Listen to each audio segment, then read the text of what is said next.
Petrol പമ്പുകളോ charging സ്റ്റേഷനുകളോ ഒന്നുമില്ലാത്തൊരു സ്ഥലം നിങ്ങളൊന്ന് സങ്കൽപ്പിച്ചു നോക്കൂ. വെളിച്ചം പോലും തീരെ എത്താത്ത ലക്ഷക്കണക്കിന് കിലോമീറ്ററുകൾ അകലെ ഒരു യന്ത്രം 40 വർഷത്തോളം തുടർച്ചയായി പ്രവർത്തിക്കുക. എങ്ങനെയാണത് സാധ്യമാകുക? അതെ, കേൾക്കുമ്പോൾ തന്നെ ഒരു അത്ഭുതമാണല്ലേ. തീർച്ചയായും. ബഹിരാകാശ വാഹനങ്ങൾ ഈ ശൂന്യതയിൽ എങ്ങനെ ഊർജം കണ്ടെത്തുന്നു, പിന്നെ എങ്ങനെ സഞ്ചരിക്കുന്നു എന്നതിനെക്കുറിച്ചുള്ള വിവരങ്ങളാണ് നമ്മൾ ഇന്ന് പരിശോധിക്കുന്നത്. വിവരങ്ങളുടെ ഒരു അതിപ്രസരമില്ലാതെ തന്നെ വളരെ കുറഞ്ഞ സമയത്തിനുള്ളിൽ ഈ സങ്കീർണമായ വിഷയങ്ങൾ നിങ്ങൾക്ക് ലളിതമായി മനസ്സിലാക്കി തരുക എന്നതാണ് നമ്മുടെ ഈയൊരു അന്വേഷണത്തിന്റെ ലക്ഷ്യം. ഊർജം ഏതൊരു ബഹിരാകാശ വാഹനത്തിനും ആദ്യം വേണ്ടത് അതൊരു ജീവനാഡി പോലെയാണല്ലോ. കമ്പ്യൂട്ടറുകൾ പ്രവർത്തിക്കാനായാലും ഭൂമിയിലേക്ക് വിവരങ്ങൾ അയക്കാനായാലും ശരി, അതിന് ഊർജം വേണം. അതെ, ഭൂമിക്ക് അടുത്തുള്ള ദൗത്യങ്ങൾക്ക് ഈ സൗരോർജം നല്ലൊരു മാർഗമാണ്. പക്ഷേ നമ്മൾ ഈ വ്യാഴഗ്രഹത്തിനപ്പുറത്തേക്കൊക്കെ പോകുമ്പോൾ സ്ഥിതി മാറും. അതായത് ഇതൊരു ഫ്ലാഷ് ലൈറ്റിനോട് നമുക്ക് ഉപമിക്കാം. Flash light. അതെ, നമ്മൾ ദൂരേക്കു പോകുന്തോറും ഫ്ലാഷ് ലൈറ്റിൽ നിന്നുള്ള വെളിച്ചമിങ്ങനെ മങ്ങിക്കൊണ്ടിരിക്കുമല്ലോ. സോളാർ പാനലുകളുടെ അവസ്ഥയും ഇതുതന്നെയാണ്.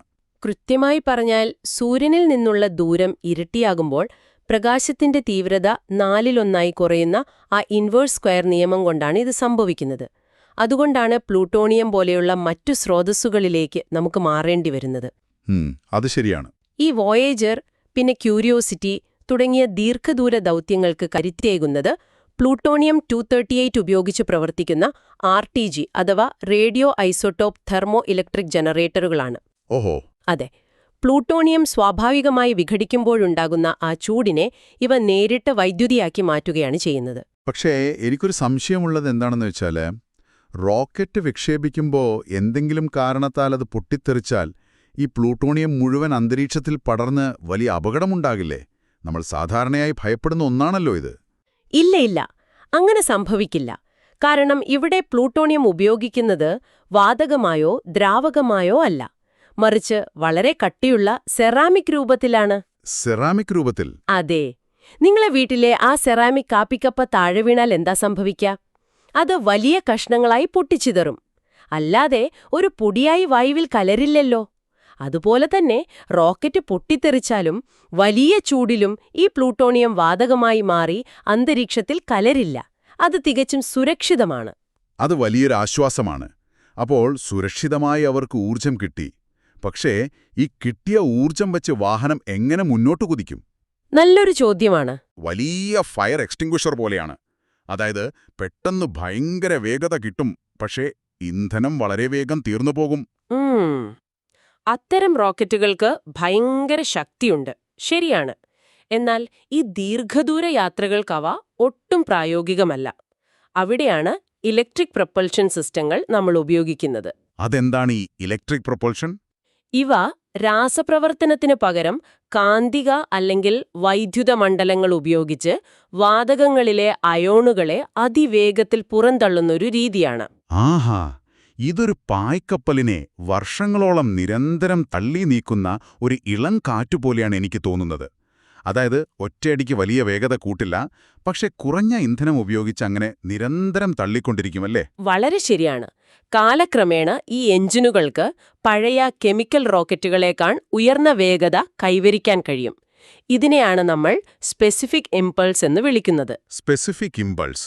അതെ, അതായത് ഉപയോഗിക്കുന്ന ഇന്ധനത്തിന്റെ അളവിന് ആനുപാതികമായി എത്രത്തോളം തുടർച്ചയായ കുതിപ്പ് നൽകാൻ കഴിയുമെന്നതിന്റെ ഒരു അളവുകോലാണിത്.